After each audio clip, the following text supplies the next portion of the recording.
স্পষ্ট শুনতে পাবো।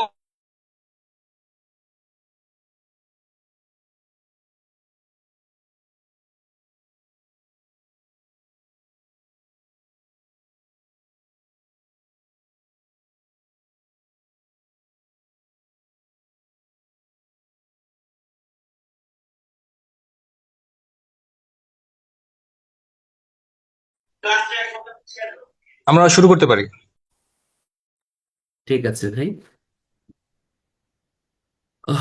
ওকে ডিয়ার পার্টিসিপেন্টস, কেমন আছেন আপনারা? আশা করি সবাই ভালো আছেন।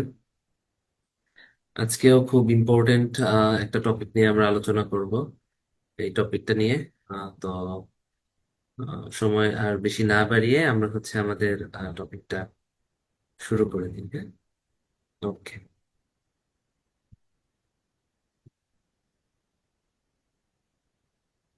আজকের টপিকও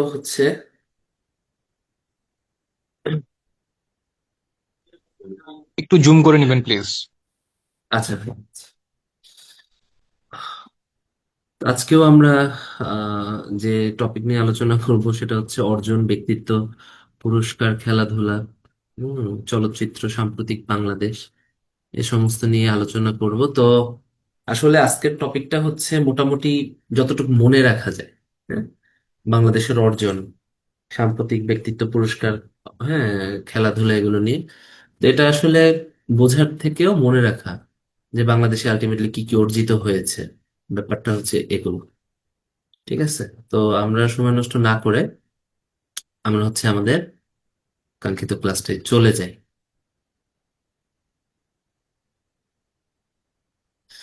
ঠিক আছে।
ধরো বাংলাদেশের জাতীয় অর্জন কি কি, তাই না?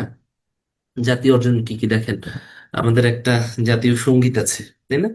এটা কিন্তু অবশ্যই আমাদের একটা অর্জন। ঠিক আছে, তো জাতীয় সঙ্গীত, জাতীয় পতাকা, এগুলো কিন্তু একটা অর্জন। জাতীয় সঙ্গীত, জাতীয় পতাকা, এগুলো কত নাম্বার অনুচ্ছেদে আছে? সংবিধানে 4 নাম্বার অনুচ্ছেদে আছে। এখান থেকে কিন্তু পরীক্ষায় কোশ্চেন আসতে পারে। যে কত নাম্বার অনুচ্ছেদে? এটা হচ্ছে সংবিধানের 4 নাম্বার অনুচ্ছেদে কিন্তু আমাদের আছে।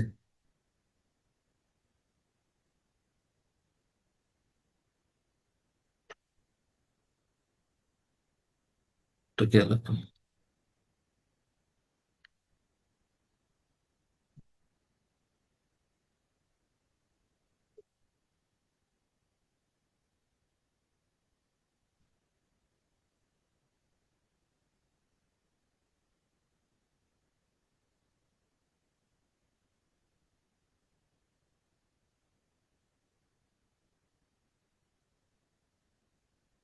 তাহলে এটা সংবিধানের 4র্থ অনুচ্ছেদে আছে। এটা কিন্তু খুব ইম্পর্ট্যান্ট।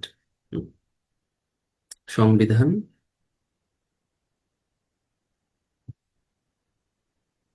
অনুচ্ছেদ 4। ঠিক আছে, খুব ইম্পর্টেন্ট কিন্তু। এবং জাতীয় সঙ্গীত এটার যে মূল কবিতাটা আছে, এটার প্রথম 10 চরণ। আর উৎসবে, অনুষ্ঠানের জাতীয় সঙ্গীতের 4 চরণ বাজানো হয় না, এখন কিন্তু পুরোটাই বাজানো হয়। এখন কিন্তু সম্পূর্ণ 10 চরণেই বাজানো হয় উৎসবে। 4 চরণ কিন্তু বাজানো হয় না, এটা যেন মনে থাকে। ঠিক আছে। আমার সোনার বাংলা গানটি বঙ্গভঙ্গর সময় আন্দোলনে রচিত। হ্যাঁ, 1905 সালে যে বঙ্গভঙ্গ হয়েছিল, ওই বঙ্গভঙ্গকে কেন্দ্র করে, যে বঙ্গভঙ্গ হওয়া যাবে না, সবাই একসাথে থাকবো, এই কেন্দ্র করে কিন্তু এই জাতীয় সঙ্গীতটা রচিত হয়েছিল। এখানে সৌন্দর্যের বিষয়টা প্রকৃতি ফুটে আছে। বাংলাদেশ ছাড়া ইন্ডিয়াতেও কিন্তু রবীন্দ্রনাথ ঠাকুরের জাতীয় সঙ্গীত আছে। রণসঙ্গীতের রচয়িতা হচ্ছে কাজী নজরুল ইসলাম, এটা মনে রাখতে হবে। রণসঙ্গীত অনুষ্ঠানে রণসঙ্গীতের 21 লাইন বাজানো হয়, তাহলে কি যে কোনো অনুষ্ঠানে রণসঙ্গীতের আমরা 21 লাইন বাজাবো। ঠিক আছে, এই যে দেখো সংবিধানের 4-1 নম্বর অনুচ্ছেদে জাতীয় সঙ্গীতকে স্বীকৃতি দেওয়া হয়েছে। আমরা 4 জানবো, এতটুকুই হবে। এবার আসো পতাকা। পতাকাও কিন্তু 4-নম্বর অনুচ্ছেদে পতাকা। জাতীয় পতাকা বিধি 1972 সালে প্রণীত হয়। আমরা যে যে জাতীয় পতাকা, এটার দৈর্ঘ্য এবং প্রস্থের অনুপাত হবে হচ্ছে 5:3, তাই না? অনুপাত 5:3 হবে, বা 10:6। এটা কিন্তু এই বিধিটা 1972 সালে প্রণীত হয়। এই তারিখটা না জানলেও হবে। ঠিক আছে, তাহলে এটা তুমি দেখো, একবার যেহেতু আসছে, খুবই ইম্পর্টেন্ট। তাহলে জাতীয় পতাকার যে নীতি, জাতীয় পতাকাটা কেমন হবে, কত বাই কত হবে, ওই বিধিটা কত সালে প্রণীত হয়? 1972 সালে প্রণীত হয়। ঠিক আছে, বাংলাদেশের জাতীয় পতাকা সর্বপ্রথম উত্তোলন হয় হচ্ছে কোথায়? ঢাকা বিশ্ববিদ্যালয় বটতলায়। এই জিনিসটা একটু মনে রাখতে হবে। ঠিক আছে। আর বিদেশি মিশনের মধ্যে বাংলার বাইরে, বাংলাদেশের বাইরে সর্বপ্রথম কলকাতায় বাংলাদেশের জাতীয় পতাকা উত্তোলন করা হয়। কোথায়? কলকাতাতে কিন্তু সর্বপ্রথম বাংলাদেশের জাতীয় পতাকাটা উত্তোলিত হয়, এটা মনে রাখতে হবে।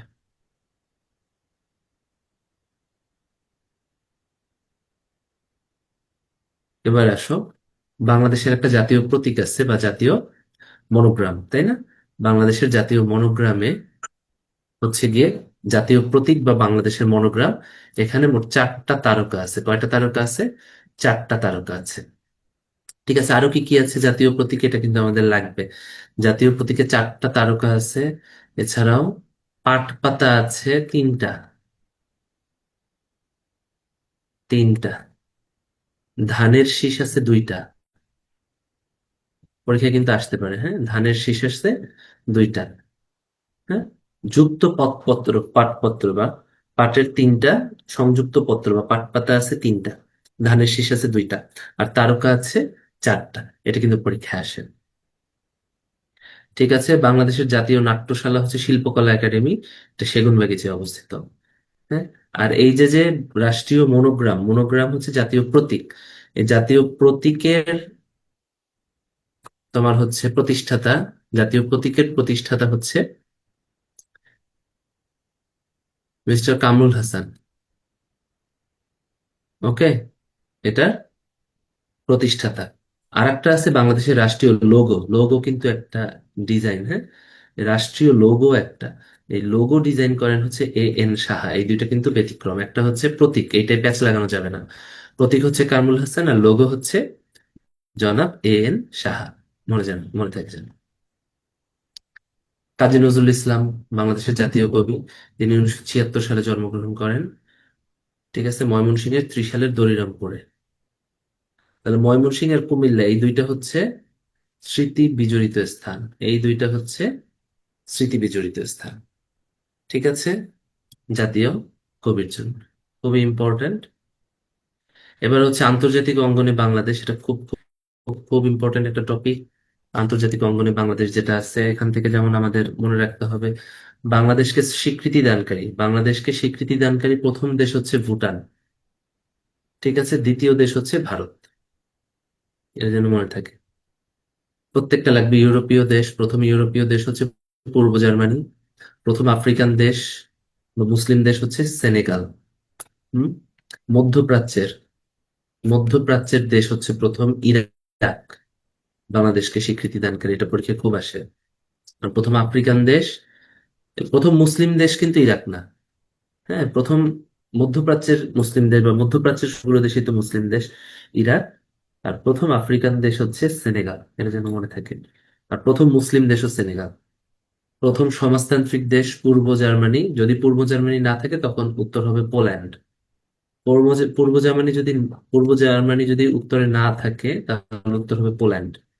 প্রথম অ আরব মুসলিম দেশ হচ্ছে মালয়েশিয়া। প্রথম অ আরব মুসলিম দেশ কোনটা? মালয়েশিয়া। ঠিক আছে, মার্কিন যুক্তরাষ্ট্র 4 এপ্রিল 1972 সালে বাংলাদেশকে স্বীকৃতি দেয়।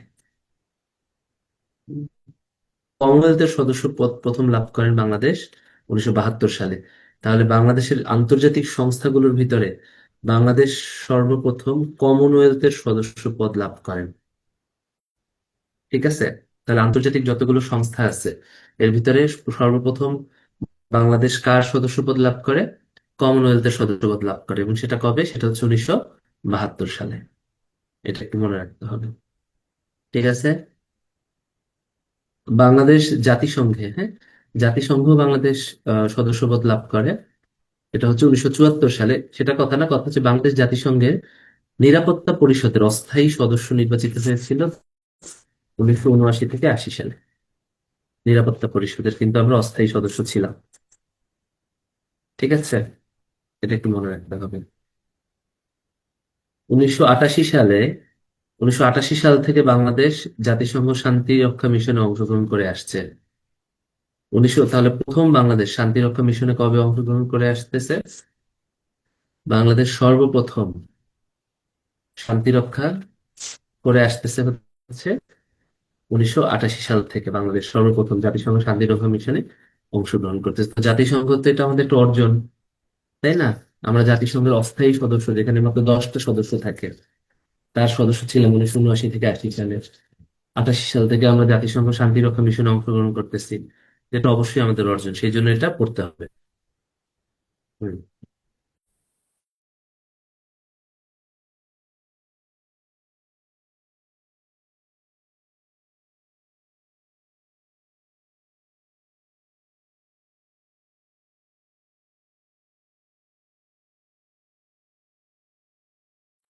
আচ্ছা, ঠিক আছে, তাহলে এটা কিন্তু মনে রাখতে হবে।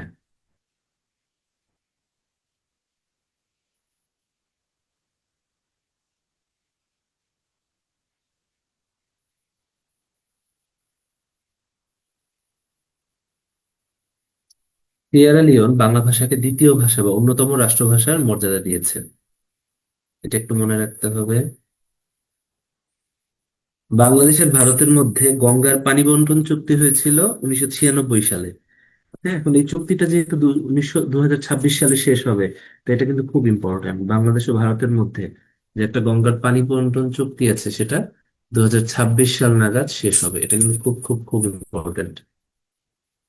বাংলাদেশ ওআইসির সদস্যপদ লাভ করে, খুব ইম্পর্টেন্ট, 1974 সালে। OIC, organisation of Islamic countries, organisation of Islamic countries. তাহলে ওআইসির সদস্যপদ লাভ করে হচ্ছে 1974 সালে। এটা কিন্তু খুব খুব খুব ইম্পর্টেন্ট।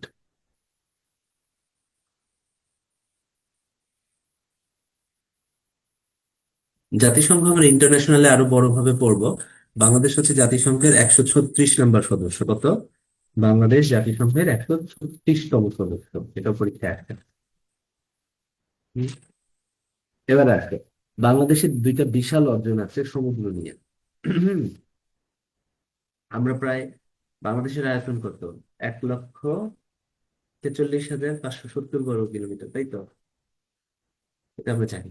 কিন্তু বাংলাদেশ পুরো আয়তনের একটা সমান সমুদ্র আমরা লাভ করছি। সমুদ্র ক্ষেত্রে বাংলাদেশের অর্জন কিন্তু ব্যাপক। হুম? সমুদ্র সীমায় বাংলাদেশ বড় একটা অংশ কিন্তু আমরা লাভ করি। এটা আমরা অনেকেই জানি না। সেটা হচ্ছে বাংলাদেশ প্রায় এক। সাউন্ড ক্লিয়ার না, অল্প শোনা যাচ্ছে।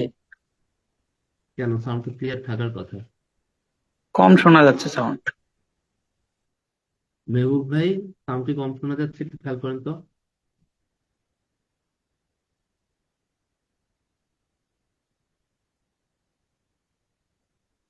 একটু দেখতেছি।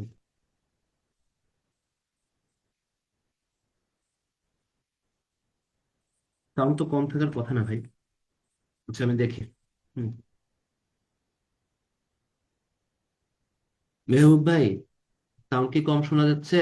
একটু এখন দেখেন। ঠিক আছে, এখন ঠিক আছে, একটু আগে সমস্যা ছিল, এখন ঠিক আছে। ও, আচ্ছা, ঠিক আছে। তাহলে যেটা বললাম সেটা হচ্ছে দেখছেন কোথায় একটা ইন্টারাপ্ট করলে ভুলে যাই, কোথায় ছিলাম যেন? ও আচ্ছা, বাংলাদেশ আর মায়ানমারের বাংলাদেশ কিন্তু অনেক বড় একটা সমুদ্র সীমা অর্জন করছে, হ্যাঁ। বাংলাদেশ প্রায় 1,18,00,000 513, বা কোনো কোনো ক্ষেত্রে 813 বলা হয়, স্কোয়ার কিলোমিটার সমুদ্র সীমা কিন্তু অর্জন করছে। এখন কিসের মাধ্যমে করছে এটা একটু মনে রাখতে হবে, কার কার মাধ্যমে করছে। বাংলাদেশ ইন্ডিয়ার থেকে কিছু সমুদ্র সীমা অর্জন করছে, যেগুলো আগে ইন্ডিয়ার ছিল, এবং মায়ানমার থেকে কিছু সমুদ্র সীমা অর্জন করছে। ঠিক আছে, মায়ানমার থেকে কিছু সমুদ্র সীমা অর্জন করছে। এখন এখানে আমাদের কোশ্চেন হচ্ছে, এই যে যে সমুদ্র সীমাগুলো অর্জন করলো, কিসের মাধ্যমে? আদালতের মাধ্যমে করতে না, তো মীমাংসা কোথায়? আদালতে। ঠিক আছে, তো ইন্ডিয়ার মাধ্যমে যে সমুদ্র সীমাটা অর্জন করছে বাংলাদেশ, সেক্ষেত্রে হেল্প করছে হচ্ছে যে আদালতটা, আন্তর্জাতিক আদালত, ওটার নাম হচ্ছে পিসিএ। পিসিএর সদর দপ্তর হচ্ছে হেগ, এটা হচ্ছে নেদারল্যান্ড, এটা হচ্ছে নেদারল্যান্ড। পিসিএর হেগ, নেদারল্যান্ডসের হেগ হচ্ছে ফিলাডেলফিয়া।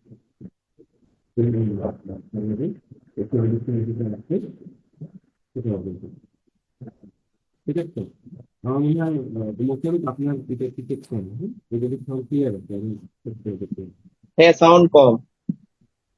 নাম তো ক্লিয়ার, আমি তো যে সাউন্ড কনফারেন্স করতে হচ্ছে আপনাদের কোনো ডিফারেন্স করতে হবে না। আচ্ছা, হুম। বাংলাদেশ থেকে বাংলাদেশ একটি ইতিহাসের মধ্যে পরিণত হয়েছে। ঠিক আছে, ইতিহাস করতে বাংলাদেশ সঙ্গে বাংলাদেশ বাংলাদেশ বাংলাদেশ আরো আহ অব্র ভাই, সাউন্ড খুবই কম, মানে আসতেছে না আর কি।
ভাই দেখেন তো ভয়েস ক্লিয়ার আছে? মেহবুব ভাই, হ্যাঁ, ভয়েস ক্লিয়ার আছে। স্ক্রিনটা একটু শেয়ার করে নিয়েন। স্ক্রিন শেয়ার করতেছি। তো ভয়েস ওকে। ক্লিয়ার না, এরকমই তো চালাচ্ছিলাম, তাহলে ভয়েস হ্যাঁ ক্লিয়ার। হ্যাঁ, এখন এখন এখন ঠিক আছে, একটু আগে সাউন্ড আসতেছিল না আসলে। ঠিক আছে, একটু দেখেন কি হয়। এরকম ইন্টারাপ্ট করলে তো ক্লাস, আমি তেমনি আজকে হচ্ছে গিয়ে একটা বোকা বোকা টপিক বোঝানোর কিছু নাই, মুখস্থ পড়াইতে হচ্ছে, তাও তো হারাই ফেলি আমি, ফ্লো হারাই ফেলি। ঠিক আছে, দেখতেছি।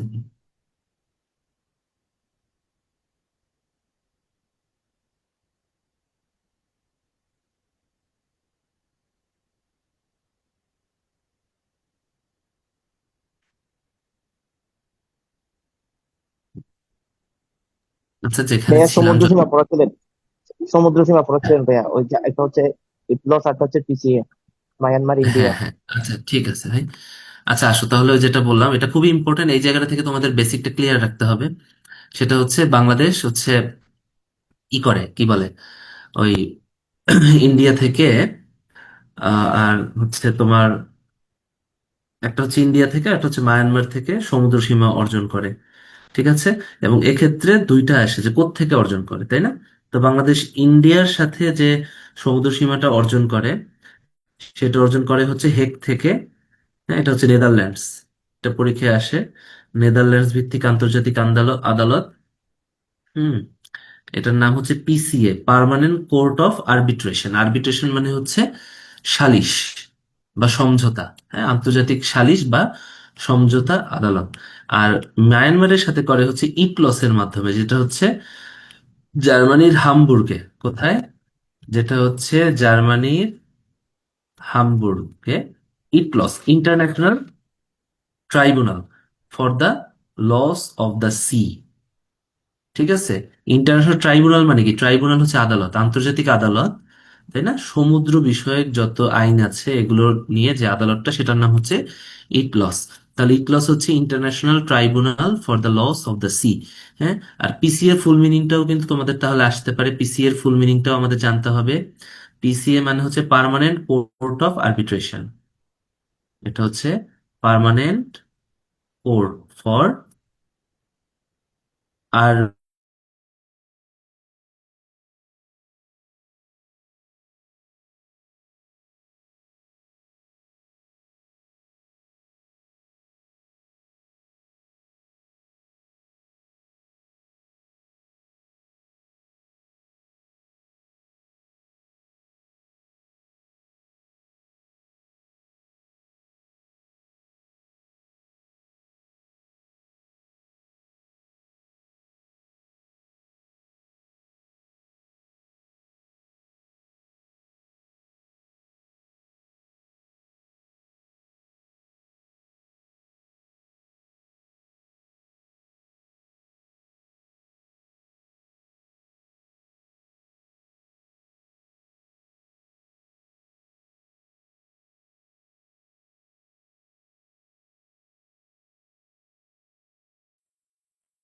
তাহলে এটা কিন্তু পরীক্ষায় খুব আসে। হ্যাঁ। এবারে আসো, এবারে আমাদের খুব ইম্পর্টেন্ট তাহলে পিসিএ মানে হচ্ছে পার্মানেন্ট কোর্ট ফর আরবিট্রেশন। এটা হচ্ছে হেগ, নেদারল্যান্ড ভিত্তিক একটা আন্তর্জাতিক সমঝোতা আদালত। হ্যাঁ। এবারে হচ্ছে বাংলাদেশের গুরুত্বপূর্ণ প্রতিষ্ঠান ও ব্যক্তিত্ব সমূহ। বাংলা একাডেমি খুব খুব খুব ইম্পর্টেন্ট, বাংলা একাডেমিটার থেকে ইম্পর্টেন্ট কিন্তু কিছু নাই এবার। হ্যাঁ। বাংলা একাডেমি প্রতিষ্ঠিত হয় হচ্ছে 3 ডিসেম্বর, একদম সাল দিয়ে এই মানে তারিখটা সহ লাগবে, কিছু কিছু আছে তারিখ ছাড়া আপনি পড়লে কাজ হবে না। তাহলে বাংলাদেশ বাংলা একাডেমি প্রতিষ্ঠিত হয় হচ্ছে 3 ডিসেম্বর 1955 সালে। খুবই ইম্পর্টেন্ট এটা। এর মূল ভবনের নাম হচ্ছে বর্ধমান হাউস। ঠিক আছে। এবং পরিচালক এবং প্রথম মহাপরিচালক খুব ইম্পর্টেন্ট। তাহলে প্রথম পরিচালক হচ্ছে ডক্টর মোহাম্মদ এনামুল হক, আর প্রথম মহাপরিচালক ছিলেন হচ্ছে অধ্যাপক মাজহারুল আলম। খুবই দুইটাই ইম্পর্টেন্ট, খুব খুব ইম্পর্টেন্ট। ঠিক আছে। বাংলা একাডেমি যে মেলা, ওইটার নামকরণ করা হয় অমর একুশে গ্রন্থ মেলা। আমরা যে বই মেলা বলি না, বই মেলা কিন্তু আসলে আসল নাম না, এটার নাম কি? এটার নাম হচ্ছে অমর একুশে গ্রন্থ মেলা। ভাই, ভয়েস কি ক্লিয়ার আছে? একটু এনশিওর করেন। একটু চ্যাট বক্সে লিখে জানাও ভয়েস ক্লিয়ার থাকলে, যারা ক্লাস করতেছেন। ওকে, ঠিক আছে। তাহলে কি বললাম? সেটা হচ্ছে তাহলে বাংলা একাডেমি থেকে, এটাও আমাদের একটা বড় অর্জন যে বাংলাদেশে কিন্তু একটা ভাষা নিয়ে একটা একাডেমি আছে, খুবই ইম্পর্টেন্ট। বাংলা একাডেমি প্রতিষ্ঠিত হয় হচ্ছে 3 ডিসেম্বর 1955 সালে। ঠিক আছে। এটার মূল ভবনের নাম বর্ধমান হাউস। পরিচালক, প্রথম পরিচালক আর মহাপরিচালক দুইটাই কিন্তু পরীক্ষায় আসে। আপনারা করেন কি যে কোনো একটা পড়ে যান? না, পরিচালক দিচ্ছে না মহাপরিচালক দিচ্ছে। দেখেন মহাপরিচালকে ম দিয়ে আছে, মাঝারুল আলম। দেখেন, দেখেন মহাপরিচালক মাঝারুল আলম। আর পরিচালকে হচ্ছে মোহাম্মদ এনামুল হক। মোহাম্মদ তো নর্মালি অনেকের নামেই থাকে, তো আমরা হচ্ছে এনামুল হকটা মনে রাখবো। ঠিক আছে। এইভাবে মনে রাখার একটা টেকনিক আর কি। হ্যাঁ। যে পরিচালকে মাঝারুল, যে সে হচ্ছে মহাপরিচালক ম দিয়ে, আর মোহাম্মদ এনামুল হক হচ্ছে ওটা হচ্ছে ম ছাড়া, মাঝারুল নাই। আমি মনে রাখতাম আর কি এভাবে, যাতে প্যাচ না লাগে। ঠিক আছে, এবার হচ্ছে বার্ড। হ্যাঁ, বার্ড খুবই ইম্পর্টেন্ট। বার্ড থেকে এবার পরীক্ষা আসতেই পারে, কারণ ডাক্তারদের স্পেশাল ডাক্তারদের ম্যাক্সিমাম ফাউন্ডেশন ট্রেনিং, হ্যাঁ, ডাক্তারদের ফাউন্ডেশন ট্রেনিং এর সব থেকে ভালো ইনস্টিটিউট হচ্ছে বার্ড। ঠিক আছে, Bangladesh academy for rural development, Bangladesh পল্লী উন্নয়ন একাডেমি, বার্ড। হ্যাঁ, এটা 1959 সালে প্রতিষ্ঠিত হয়। এর প্রতিষ্ঠাতা হচ্ছে আক্তার হামিদ খান। খুব খুব খুব ইম্পর্টেন্ট।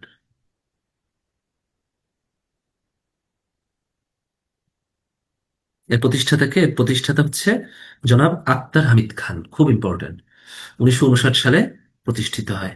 বাংলাদেশে একটা ধান গবেষণা ইনস্টিটিউট আছে, এটা সংক্ষিপ্ত নাম হচ্ছে বাংলাদেশ রাইস রিসার্চ ইনস্টিটিউট। এটা হচ্ছে জয়দেবপুর, গাজীপুরে। এটা কোথায় অবস্থিত? এটা হচ্ছে জয়দেবপুর, গাজীপুরে অবস্থিত। Very very important.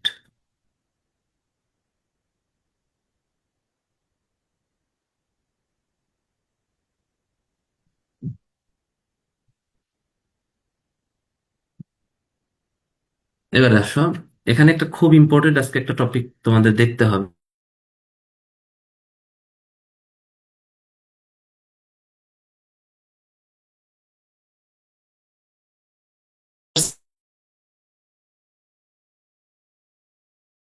সাইট হচ্ছে এমন কিছু সাইট, একটা অবস্থান, যারা হচ্ছে পৃথিবীর জলাভূমি, ওয়েটল্যান্ড নিয়ে কাজ করে। ওয়েটল্যান্ড মানে কি, সহজ কথায়? ঠিক আছে, তাহলে রামসার সাইট কি নিয়ে কাজ করে? রামসার সাইট কাজ করে পৃথিবীর জলাভূমি, সহজ কথায়। হ্যাঁ, এটা একটু মনে রাখতে হবে। ওয়েটল্যান্ড বা জলাভূমি নিয়ে রামসার সাইট কাজ করে। পরে হচ্ছে জলাভূমি নিয়ে, জলাভূমিগুলো নিয়ে কাজ করে, পৃথিবীর বিখ্যাত বিখ্যাত জীব বৈচিত্র্য সম্পন্ন জলাভূমি নিয়ে কাজ করে। বাংলাদেশে দুইটা হচ্ছে রামসার সাইট আছে এখন পর্যন্ত।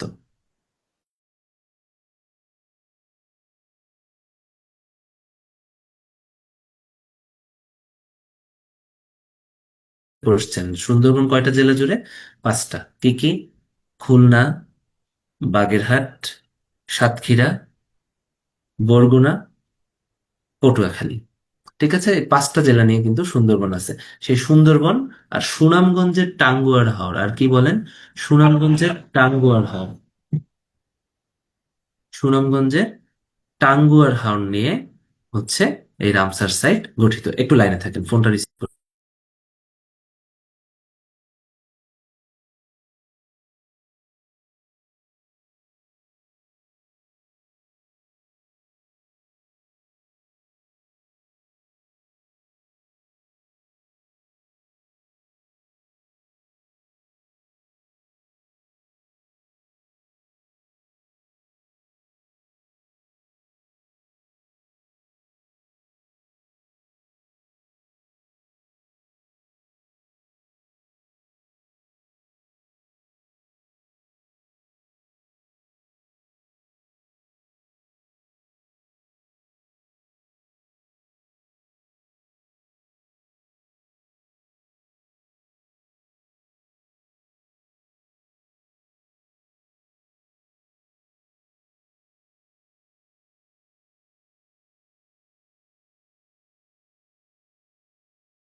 ঠিক আছে গাইস, একটা গুরুত্বপূর্ণ কল চলে আসছিল। ক্লাস থাকবে না কেন? ক্লাস তো আছেই। হ্যাঁ, আমি তো লিখেই দিলাম ব্রেক।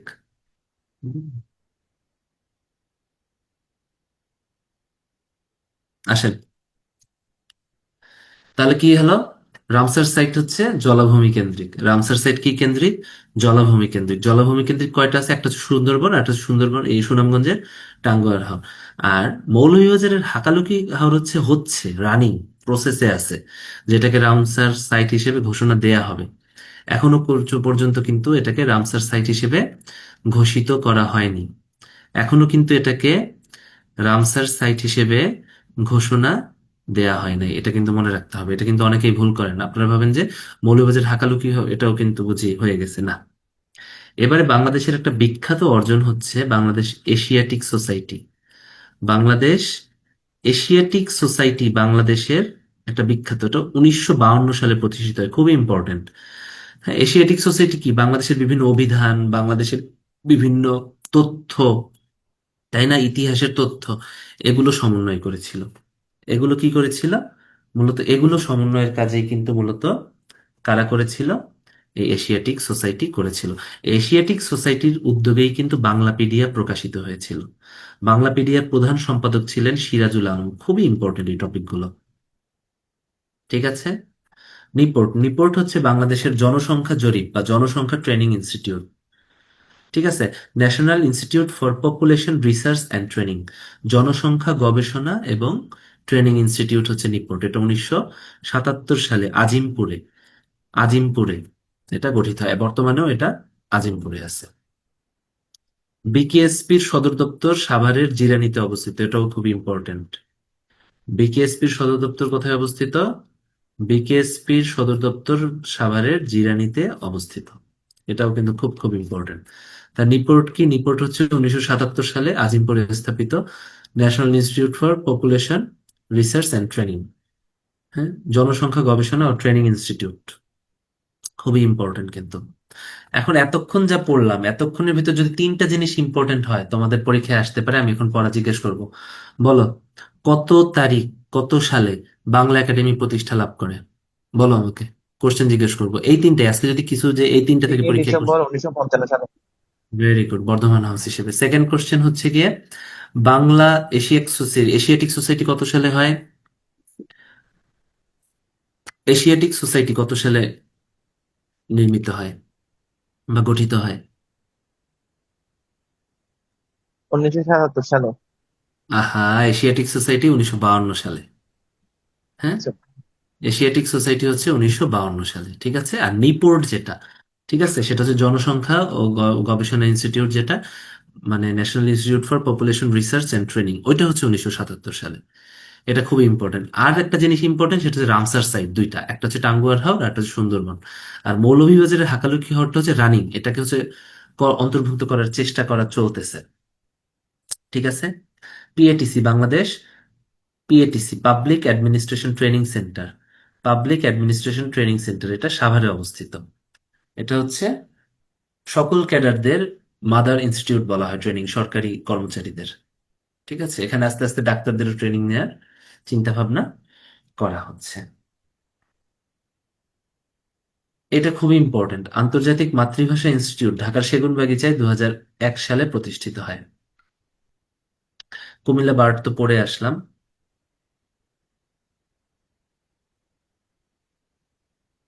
কয়েকটা মসজিদ খুব ইম্পর্টেন্ট। ঢাকার প্রথম মসজিদ, হ্যাঁ, নারিন্দা, এটা নাজিন্দা না, নারিন্দার বিনোদ বিবির মসজিদ, এটা তো খুবই ইম্পর্টেন্ট। মসজিদগুলো থেকে কিন্তু পরীক্ষা একটা কোশ্চেন আসে।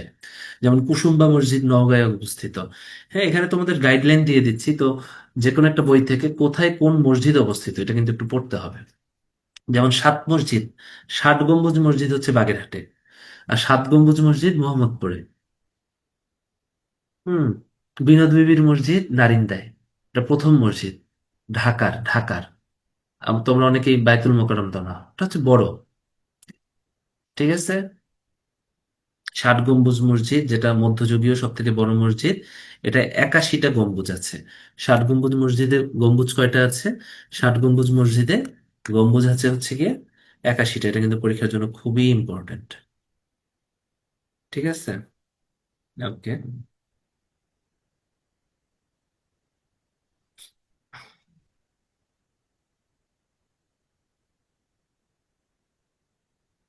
ষাট গম্বুজ মসজিদকে ইউনেস্কো বিশ্ব ঐতিহ্য হিসেবে ঘোষণা করেছে। আজকেরও যদি একটা খুব ইম্পর্টেন্ট আছে, বাংলাদেশের একটা অর্জন, বাংলাদেশের কিন্তু 3টা স্থান বিশ্ব ঐতিহ্য হিসেবে ঘোষিত হয়েছে। ঠিক আছে, একটা হচ্ছে ষাট গম্বুজ মসজিদ, বাগেরহাট।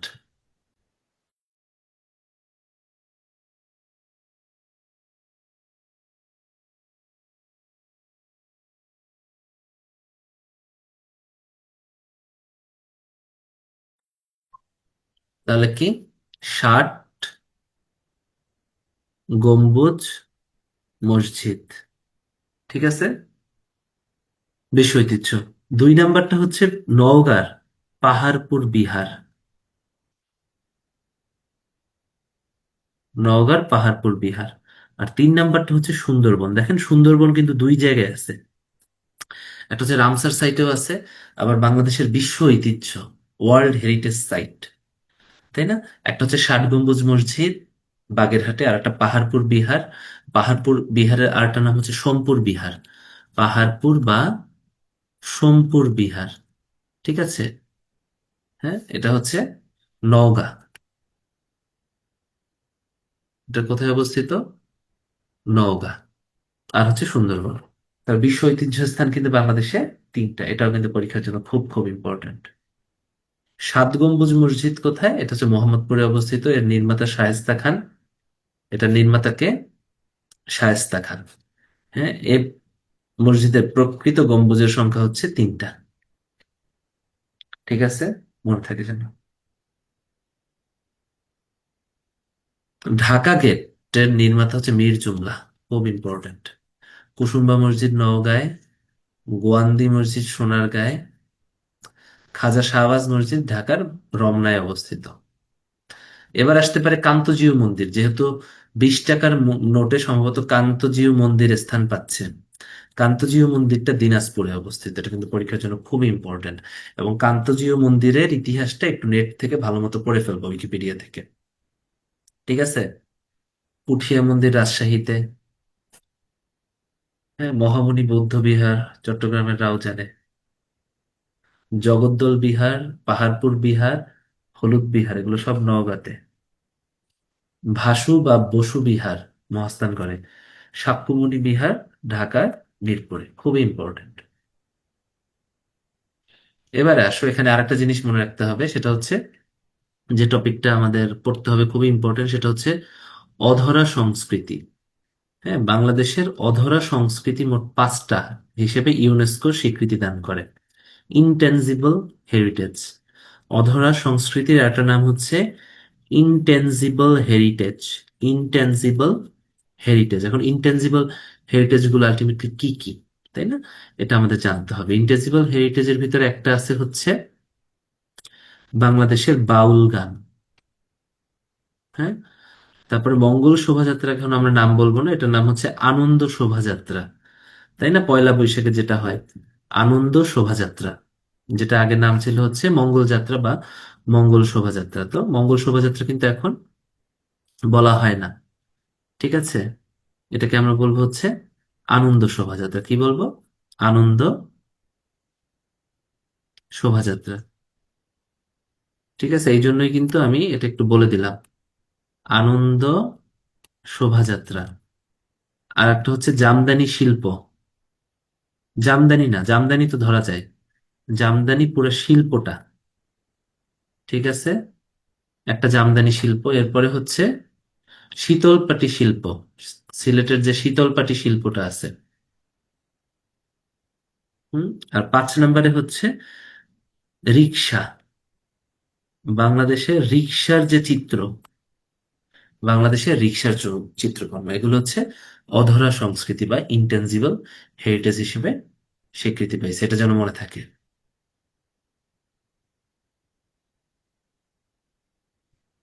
লালবাগ কেল্লা স্থাপন করে শায়েস্তা খান, আমরা সবাই জানি। কয়েকটা উত্তরা গণভবন নাটোরে অবস্থিত। ছোট কাটরা বড় কাটরা খুব ইম্পর্টেন্ট। বড় কাটরা ও ছোট কাটরা চকবাজার এলাকায় অবস্থিত। ছোট কাটরা নির্মাণ করেন হচ্ছে শায়েস্তা খান। হুম। আর বড় কাটরা নির্মাণ করেন হচ্ছে শাহ সুজা। এটা মনে রাখার একটা উপায় আছে। বড় কাটরা নির্মাণ করেন হচ্ছে শাহ সুজা। এরকম সবকিছু তো মনে রাখা যায় না, কিছু কিছু মনে রাখতে হবে, যেমন ঢাকা গেট, তারপরে এইটা ছোট কাটরা বড় কাটরা, হ্যাঁ, লালবাগ কেল্লা।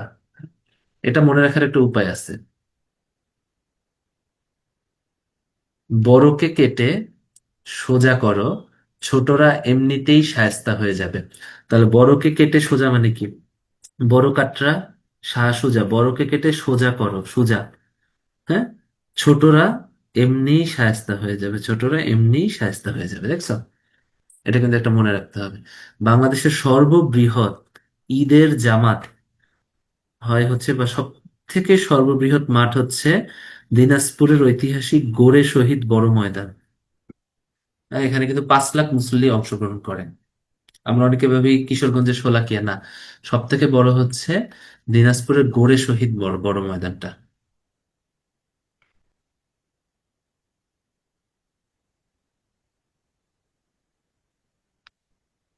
কিছু স্তম্ভ পড়তে হবে, যেমন সাবাস বাংলাদেশ ভাস্কর্যটির স্থপতি নিতুন কুণ্ড, অপরাজেয় বাংলা, ঢাকা বিশ্ববিদ্যালয়ের কলা ভবনের সামনে অবস্থিত। নির্মাণ করেন কে? সৈয়দ আবদুল্লাহ খালিদ। খুব ইম্পর্টেন্ট, 1979 সালে এটা উদ্বোধন করা হয়। এটা কিন্তু এবার খুব ইম্পর্টেন্ট।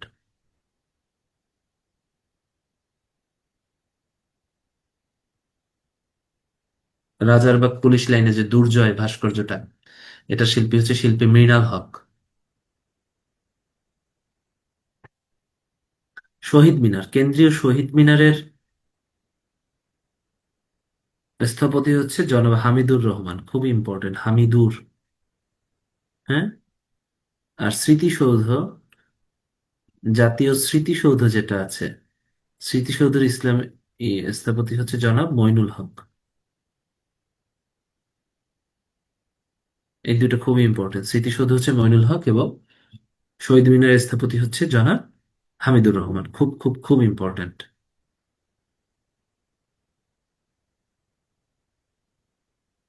বাংলাদেশে একটা ভাস্কর্য স্টেপস, যেটা সিউল অলিম্পিকে স্থান পেয়েছিল। হ্যাঁ, এটা কিন্তু পরীক্ষায় আসার মতো একটা কোশ্চেন, খুব আসে, খুবই আসে। হ্যাঁ।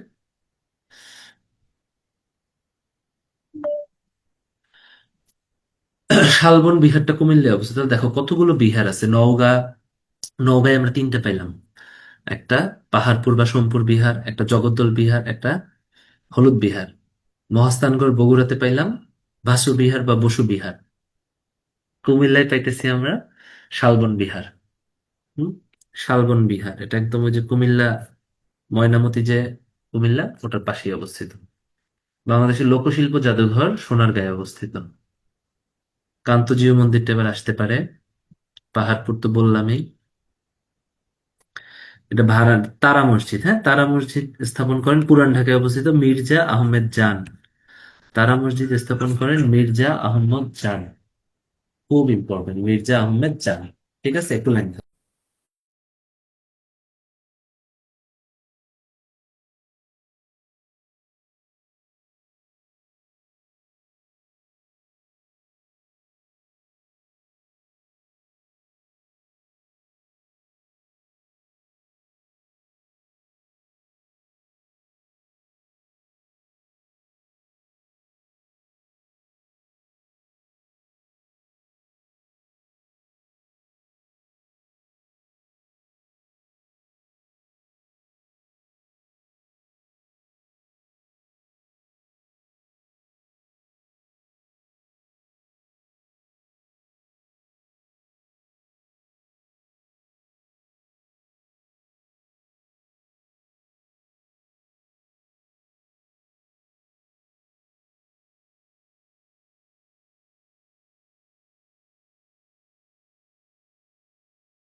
আচ্ছা, সাত গম্বুজের মসজিদ হচ্ছে তিনটা। সাত গম্বুজের মসজিদ কয়টা? তিনটা, ঠিক আছে। মহামণি বৌদ্ধ বিহার হচ্ছে চট্টগ্রামের রাউজানে অবস্থিত, খুব ইম্পর্টেন্ট। লালবাগ কেল্লার নির্মাতা শায়েস্তা খান। উত্তরা গণভবন নাটোরে অবস্থিত। গ্র্যান্ড ট্রাঙ্ক রোডের নির্মাতা হচ্ছে মিস্টার শেরশাহ, খুবই ইম্পর্টেন্ট। শেরশাহ কি নির্মাণ করে? গ্র্যান্ড ট্রাঙ্ক, একদম সোনারগাঁ থেকে পাঞ্জাব পর্যন্ত ছিল। ঠিক আছে, এগুলো লাগবে না, এগুলো লাগবে না পুরস্কার, এগুলো অতটা ইম্পর্টেন্ট না। হুম। এগুলো হচ্ছে রিসেন্ট যে স্বাধীনতা পুরস্কারটা আসবে, ওটা খুব পড়তে হবে, খুবই ইম্পর্টেন্ট। হ্যাঁ, ক্রিকেটের এই জায়গা থেকে খুবই ইম্পর্টেন্ট ইম্পর্টেন্ট কিছু জিনিস আছে। বাংলাদেশ টেস্ট ক্রিকেটে দশম, খুবই ইম্পর্টেন্ট। আর হচ্ছে কত সালে কে কোথায় বাংলাদেশ টেস্টের স্টেটাস কবে অর্জন করে, বাংলাদেশ প্রথম টেস্ট খেলে হচ্ছে দেখো 2000 সালে, খুবই ইম্পর্টেন্ট, এটা ইম্পর্টেন্ট। ঠিক আছে, প্রথম বিশ্বকাপ ক্রিকেটে অংশগ্রহণ করে 1999 সালে। ঠিক আছে, এই টপিকগুলো কিন্তু খুব খুব খুব ইম্পর্টেন্ট। আইসিসি ট্রফিতে বাংলাদেশ সর্বপ্রথম অংশগ্রহণ করে 1979 সালে। আর আইসিসির সহযোগী সদস্য পদ লাভ করে 1977 সালে। খুব খুব খুব ইম্পর্টেন্ট কিন্তু। দেখেন, টেস্টে স্টেটাস লাভ করে 2000 সালে, এবং দশম দেশ হিসেবে, একটু আগে বললাম দশম টেস্টে খেলেও 2000 সালে। তাহলে টেস্টে একটা, আইসিসিতে অংশগ্রহণ করে 1979 সালে, খেলে একটা, ঠিক আছে। হ্যাঁ, আইসিসির সদস্যপদ 1977, খেলে 1979, অনেক আগে। আর টেস্টে হচ্ছে 2000 সালে, আর হচ্ছে ভারতের বিরুদ্ধে খেলে হচ্ছে 2000 সালে। টেস্ট স্ট্যাটাস লাভ করে টেস্ট খেলে, এটা খুব ইম্পর্টেন্ট পরীক্ষার জন্য।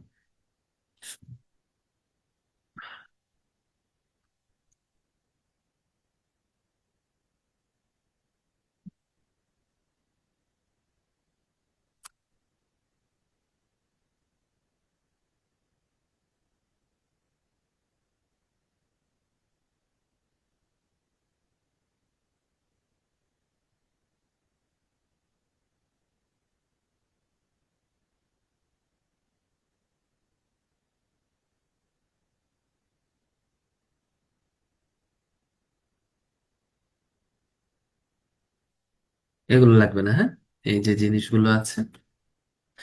তাহলে আজকে এতটুকুই থাকুক, আরেকদিন আবার দেখা হবে। তাহলে মেহবুব ভাই, আপনারা হচ্ছে লিভ নিয়ে নেন। মেহবুব ভাই, তাহলে লিভ নেই, আমি আপনাকে পিডিএফটা দিয়ে দিচ্ছি। হুম, ঠিক আছে।